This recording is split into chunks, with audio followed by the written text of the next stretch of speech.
this video, we will be talking about blogging. Blogging is a huge part of any effective long-term niche marketing strategy.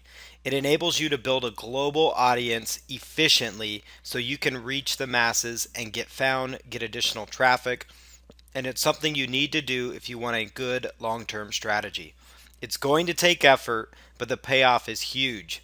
It will increase your exposure online and build your credibility at the same time, and also enable you to pick up on that all valuable search engine traffic, which is free organic traffic from targeted visitors. And blogging gives you that ability much more than any other kind. Just having a landing page up or a generic just affiliate landing page or a squeeze page, those pages are great and they do serve a very important purpose, but the problem is the search engines don't like to generally just rank those particular pages. So if you have a blog that you can tie in with your niche website and put it in another directory, so it's like yourniche.com/blog, you're going to be in a great position. Or if you make your main domain your blog, either way it's going to help you. You're going to get blog readers, social media traffic, referral traffic, meaning from inbound links, other sites linking to you, because when you have a blog, it's a lot easier for you to publish content that people want to link to. So here's the steps to start your blog. Register your domain name, get your web hosting, install the WordPress blog software. It's by far the best blogging software out there. There are many other ones, but this is by far the best one. Add your important WordPress plugins, change your theme around, clean it up a little bit, set your content schedule, and then go over and start promoting your content, creating your content, and getting traffic to your blog. So registering your domain. Your domain name is your address online. Here are tips to choose a great domain for your blog. And as you can see in the right hand corner, I have a picture of GoDaddy open over there. GoDaddy is one of the best domain registration places on the web. It's the most recognizable. They do ads during the Super Bowl. People know who they are and they really trust them and like them. So GoDaddy is a great one, and there's some other ones as well. One thing within your domain name, you want to avoid numbers and hyphens. And you also want to use keywords where possible. Obviously, don't stuff keywords or make it too long. So you don't want to take a big, long tail keyword phrase, which are great for doing blog posts and articles and targeting keywords to get traffic. But you don't want to stuff those into a domain name. The domain with keywords in it, it's not as important as it used to be, but it does help your audience understand what your site is about. It helps Google understand that also. Memorable domains are more important than actually keyword stuffing and having a keyword rich domain. So here's an example. Dropship Critic. This is a website that reviews drop shippers or online drop shipper sites like Worldwide Brands and Doba and those kind of sites. And so they have a really good name. You know what it is. And then the phrase critic kind of makes you realize like, wow, they're a critic. They're going to review and give an honest review. Beginnersmodeltrains.com. This is another example of a niche website. It's a website that it's simple to remember, and it also explains exactly what it is. It's for beginners that are starting in the model train niche and learning how to set up their track and everything. Here's another domain, firstgolftips.com. So it's obvious what it is, golf tips, and then the first part makes it kind of brandable and catchy. Keep your domain short, use .com or .net. So here are some places to register your domain. GoDaddy.com, which you see open in the right hand corner, Namecheap.com, and name.com. These are three of the biggest ones. And then of course you could do a Google search as well. You could also get a premium domain if you're willing to pay a little bit more than just getting a straight up domain from GoDaddy or name.com or Namecheap right away. You can actually register a premium domain that might cost you about $50 to $60, anywhere possibly $19 even. Especially on name.com, you can get some affordable premium domains for $19.99, and whereas at GoDaddy it's $14, or it might be $8 if you're using a coupon code that you find for GoDaddy on the internet. So you could actually, before you register your domain, just type in GoDaddy coupon code, and you may actually come across some savings for that initial domain, just as a side note there. But one thing to keep in mind is your domain is important. It's not the be all end all. It's not saying you need to spend $100, $200, $300 on a good domain. But I am saying though, you do want to have a nice domain, and if it means you need to spend $5 to $10 more for that domain and get a really nice clean domain, then by all means go for it and do that. You could put your main keyword into the searches on these sites. So I've got two sites open here. One is namejet.com and the other one is name.com. And both of these have an expired domain search feature. On the name.com one, you're going to find that near the footer of their website. So you'll want to go to name.com. You can also register regular domains there too, but go to the very bottom, the footer of the website, and you'll actually see a spot where it says expired domains and also affordable premium domains, and there's some good names there. And then Namejet, they are actually more of an expired domain aftermarket, meaning after domains have left and not been registered or re-registered, I should say, at their domain registrar like GoDaddy or Namecheap. They're actually put into this system at Namejet, and you have a chance to actually bid on these domains. Generally, you're going to be spending between $59 and $69, but you're going to find some really premium, really rocking domain names. And so what I recommend you do on these sites, you could go in and just plug in your keywords. So if you're going to go into the golf niche, just type in golf, or you're going into the tinnitus niche, type in tinnitus. Depending on the niche market you're going into, acne cure. You could just type in acne and come up with some ideas. You're going into alternative medicine or pain management, just type in pain management, or panic attacks. Whatever the ailment is you're going after, whatever the niche it is that you're going after, just plug that in. Dog training, dogs, dog grooming, pets, and you could come up with some really cool domains that you may find and go, wow, that's a good one. That's one that I want to go for. And name.com has a really good feature. Again, it's at the footer of their website. You can look for affordable premium domains, or you can do a search for expired domains, and then Namejet is another one.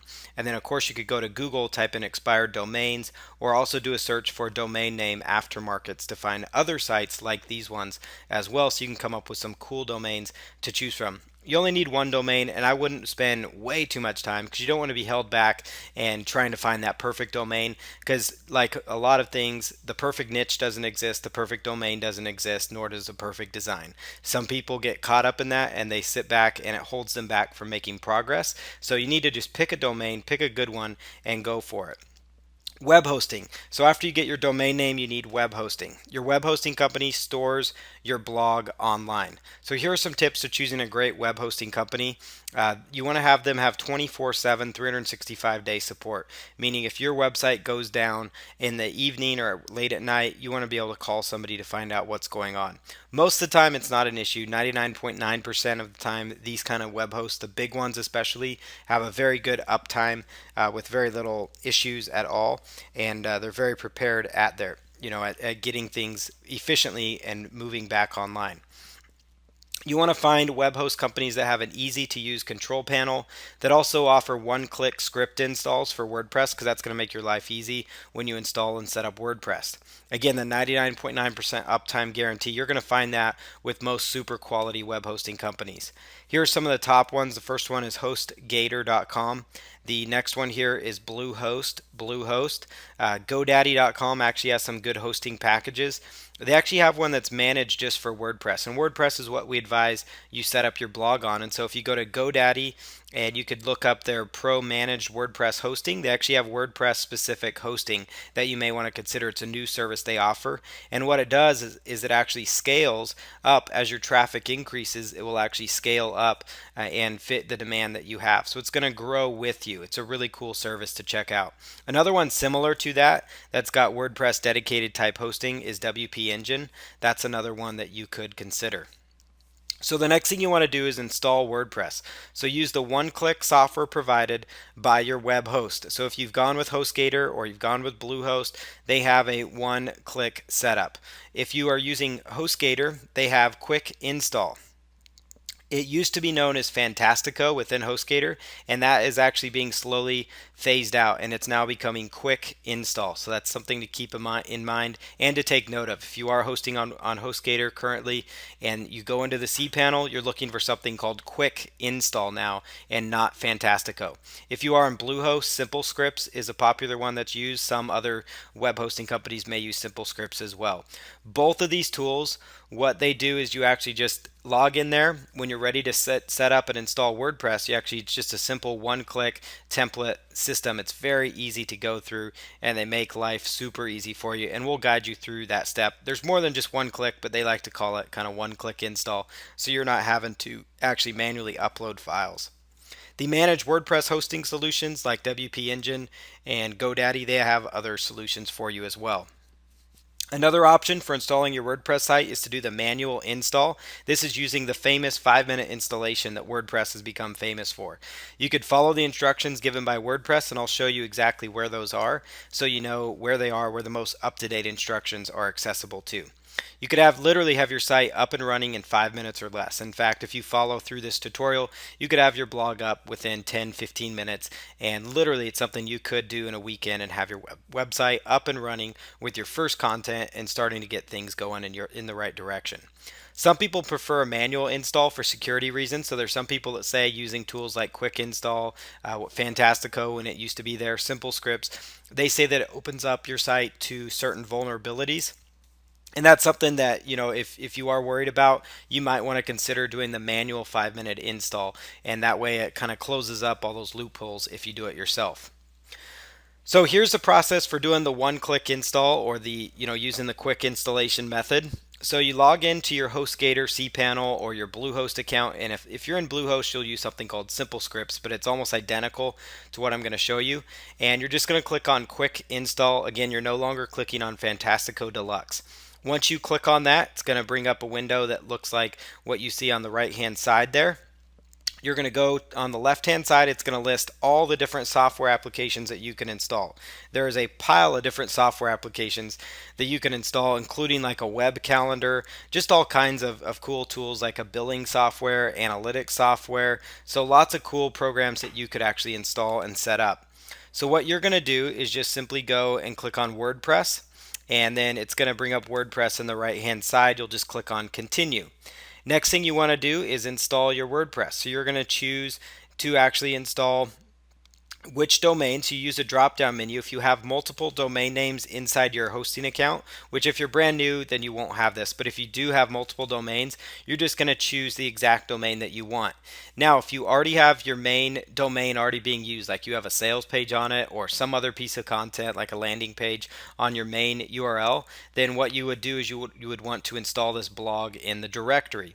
So where that blank window is right after the /, which I'll point it out to right here, right in this section right here, you could just call that /blog and just write in the phrase blog right there. Then you put in the admin email, your email. Then you put in the blog title for now. You don't have to get real technical in this part. You can do that later on. And then just put in your admin and then your first name and your last name and click install now. Once you do that, it's going to actually pull up this window, which will show 74% done. And then you come over here, it says congratulations, your installation is ready. So literally it's all done in one screen. So it kind of is one click, because once you click on there, you just have to hit one click for install, and it quickly is going to go to 74%, then up to 100%. It'll show you the progress there. It doesn't take very long at all.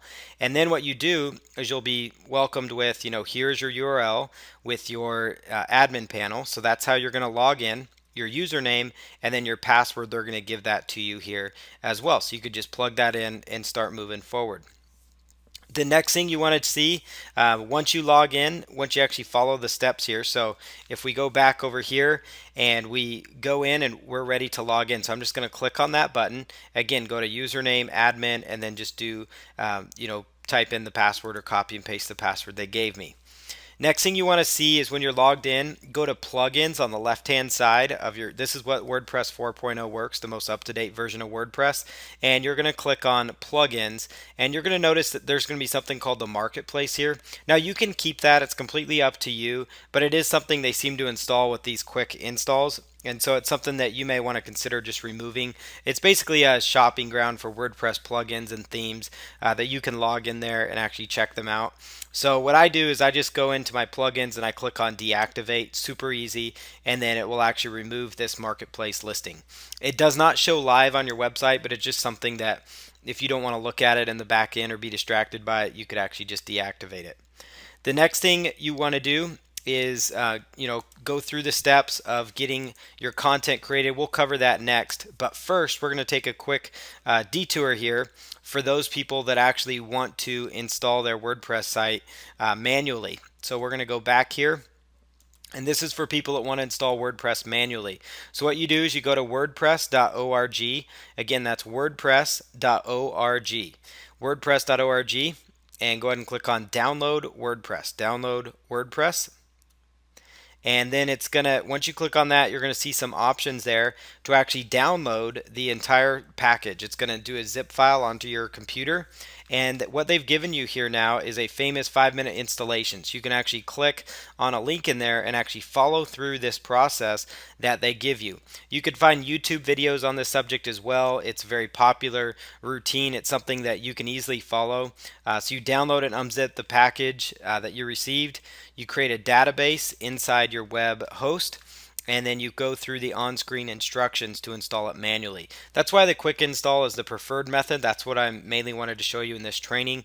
But some people, they do want to do the 5-minute install, so I have the instructions pasted in here so you know how to go through them and what to do. And if you do get stuck on those, you could actually go in to YouTube, find a video, or follow through on the tutorials, because they do actually give you more information. Right down here, right below the 5-minute installation, they actually have detailed instructions, and they do a really good job explaining it, and it's kept up to date. So that's a good resource for you, provided by WordPress themselves. Here's what your WordPress dashboard will look like after installation, depending on which one you go with. Both of them are going to look the same, actually, because you're installing the same software. So here's the page that you're going to be looking at here. Next thing you want to do after setting up your site is it's time to install important WordPress plugins. So here are some important plugins. The Google XML Sitemap plugin is a really good one. The Yoast SEO plugin, that one is a tremendous plugin. It gives you really good search engine features, so you can have title tag and all that kind of information showing up for people, for your users. So the Yoast SEO plugin is phenomenal. iTheme Security is another popular plugin for actually securing your WordPress site to prevent hackers as much as possible. The Duplicator plugin is another good one, so that once you roll this site up with all the settings and everything, you could actually duplicate it if you had a server crash, or let's say you want to set up another site in another niche, you could use this plugin. You can also use the Simple Share Buttons adder. That's another plugin that you could find, or you could use one called the DigDig plugin. So these are some of the top plugins that I would consider using. Again, Google XML Sitemaps, Yoast SEO, iTheme Security, the Duplicator plugin, the Simple Share Buttons adder. Another good one for social sharing buttons is DigDig if you don't like the Simple Share Button adder. And you just can go to wordpress.org/plugins and you could find some other ones. But you could just do a simple search on wordpress.org/plugins, or you can do it straight from the back end of your WordPress site to actually install these as well. So you could do it straight from within the back end and just click on plugins, and then you can actually do a search for each of these plugins in the back end of your WordPress site, and it makes it very easy and seamless to just do an installation right there on the plugins that you choose. The next thing you want to do is pick a quality WordPress theme, or known as the design, what your site looks like. And you can go to wordpress.org/themes, or from the back end of your WordPress site, just go to appearance and then click on themes, and you can actually go through that process of finding a good quality theme that way. You could also do a Google search for the phrase free premium WordPress themes, or you could also search for best free themes of 2014 or 2015 or 2016, whichever year you're looking at this video. And then you could also, again, find the most up-to-date free themes.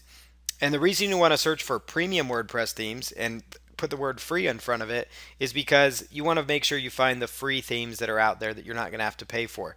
Now, there are some really good themes that you could get if you go out to Woo Themes. That's a very popular one, which has some really good themes. Theme Forest is another big site as well that you could consider. So now that you have your website set up, it's time to go through the content creation part. So this is where you want to start creating your niche specific content. Content really is the lifeblood of your blog. So here are some ideas for creating effective blog content. Set a schedule for when you create this content. Maybe it's once per week on a Monday. Create content every Tuesday and Thursday. So every Tuesday and Thursday, you're going to create content. And it's really important that you get in a rhythm and a routine, because that's how your blog's going to grow. It doesn't mean you have to 100% stick to it, but you really want to be careful and try and do the best you can so you don't get off schedule, so that you're always having consistent, fresh, quality content out there. Now, there are some bloggers that they might only post a piece of content once every couple of weeks, but they make sure it's a really good piece of content. You could do that as well. You could also outsource your content creation. Go to a site like odesk.com. For the writing part, you could use a service called iWriter.com. It's a popular writing service. Freelancer.com, Fiverr.com, and then there's another popular one out there called freelancewritinggigs.com. Freelancewritinggigs.com. You could Google that as well.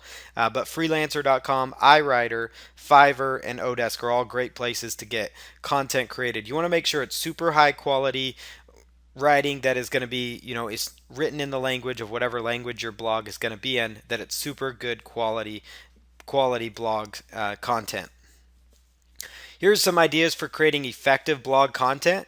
So what you can see here is that lists do really well. So for example, the top 15 ways to lose weight in 2015. 8 WordPress plugins you can't live without. These 25 success tips will change your life. 10 romantic destinations for couples. Then you could also do things like curating content. So that's where you find great articles in your niche. You compile them together with links. So for example, 6 must-read articles on gaining muscle. So you could do a post called that, and then you could just find 6 really good articles about gaining muscle, and then you could actually share that out there. Find a really good video or videos in your niche market. Embed the video on your blog with your opinions. Add it to it. So take a good video, embed it on there, and say, this is what I felt about this. It could be, whatever the case is, you could give your opinion on it one way or the other. Don't be afraid about being controversial either, because that does sell and that gets people's attention. Supplement your content with links to sources that back up your point. And to best illustrate that, I have an article there from Yahoo Finance, actually. Yahoo's obviously a great content rich site. And you can see that in almost every Yahoo story, they will actually reference other websites. So they might do a short little write up or a blurb, but they're going to actually say, hey, link off to several different articles so that people can actually link and actually read that additional content related to it. Most of the time, it's found on other sources. And so they're just kind of curating that content together. Grantland.com, it's a big sports website. Yahoo.com articles do this. Grantland.com is kind of in partnership with ESPN, so it's absolutely huge. And they do this with their articles too. They write really big, high quality articles that are loaded with content and that people read and they stick around on their site. And so they're able to sell more ads. But the one thing they do really well is they link to other websites as well and other articles to kind of help supplement the content that they're creating. Write killer headlines for your post. So you want to leverage headline ideas for article directions. You understand article directions. So for example here, what you'll find is that a lot of times on major sites like CNN.com, Yahoo News, Yahoo itself, FoxNews.com, MSNBC, any of the big major websites like ABC News, even a lot of big high content websites, and you'll find this on many other sites, but you'll see this content where they'll say stuff like most popular videos, or you may also like, or like for example more from CNN Money, and then also it'll say the biggest phrase is around the web, and so that means other stories that are happening around the web. Now what happens here, the reason these websites have this on there is because like CNN, they get paid whenever you click on that, just like Fox News, whichever site you're on, if you click on one of these interesting subject lines, they get paid. And the reason people are advertising here is because they want to get traffic to their website, and so they're writing up what's called like a information article, basically, that's actually, they call it an advertorial, so it's like an editorial piece, but it's more like advertising or pre-selling people on something. And so for example, advertising is dead, say hello to content marketing. So that is actually a subject line that they're using. And so you could actually get ideas here because these sites, like the Around the Web, that you may also like, the most popular videos, they have really good content, really good, really good headlines that draw your attention, that get your attention, because they want to attract clicks as much as possible. So for example, take the advertising is dead, and you could say golf training is dead. Say hello to the new methods. Dog grooming is dead. Say hello to the new methods. Traditional dog grooming is dead. Say hello to the new methods. 5 stunning stats about McDonald's. You see that in the right hand corner? 5 stunning stats about your weight loss plan. So those are ways that you could come up with article ideas that are going to get attention, get interest from people, and build up intrigue. You could also get ideas from yahoo.com story headlines. They do a great job from this. And get ideas from headlines found in the content ads on the major websites, as I pointed out, like CNN.com, for example. Yahoo Answers is another content creation idea. What problems and questions do people have in your niche? And then you could actually go out and solve those problems that they're having. Ezine articles is another great place to find good content that people are writing and creating content on. Industry forums, engage with your audience in social media, get involved in Facebook groups and pages, see what questions people have, see what kind of things are getting the most likes and the most shares. If you're a part of a Facebook group and you see a certain website or article link get shared around or get a whole bunch of shares and a whole bunch of comments, then you know that's the kind of content you should create as well. Interview experts in your niche market. Interviews do really well. You could do written interviews and it's a win-win because it gains exposure for the person you're interviewing as well. Offer guest blogging opportunities to select people in your market. If you do that strategy, you may not want to advertise it because you're going to get all kinds of people that may want to take you up on it and it's going to keep you busy. But you may want to find and highlight certain bloggers in your niche and say, hey, I see that you create high value content. I would like to partner with you and see if you would like to do a guest blog for me. You could quote big players in your industry. So people that are well-known authorities in your market, you could do a quote them on your site. Let them know on social media that you reference them in your post, like on Twitter or Facebook. You may get a retweet or a mention on Facebook if you do this. Here's some more blogging tips. Give away your best content. If you don't, someone else will. Some people might think, oh, I'm going to hold back and maybe save that for a product I create later, or I'm just going to do that later. You don't want to hold back because there's going to be another blogger that's going to share that as well. Build the respect of your audience. They're going to appreciate you, being consistently quality with your content. And being consistent is the next point we have here. Consistent with your quality, consistent with your post. And it does take time to achieve massive results with blogging. Provide great content and eventually you will get noticed. You will get noticed. It may take a few years before you see huge results, so don't give up because blogging is one of those things that can take time. And the biggest mistake people make with blogging is they quit too soon. Also, make sure you're building your email list from your blog. Have a call to action at the end of your blog to sign up to your email list. Give away a free ebook or valuable content if they sign up to your email list. Be yourself. That's extremely important. Your readers like to know who the real you is when they read your content. And then promote each blog post. You could do on main social media channels like Facebook, Twitter, LinkedIn, Google+, Pinterest. You could even do a press release if you have a really good content. Relevant social communities like within Facebook groups or Google+ groups. Find bloggers that create resources of content in your niche market and contact them and say, hey, I just created a really good resource. Would you mind linking to it? Social bookmarking sites like Reddit, those are really big sites. And so those are all ways that you can get additional attraction for your blog content. And blogging is a key part of your niche marketing strategy. Next, we're going to talk about free traffic methods.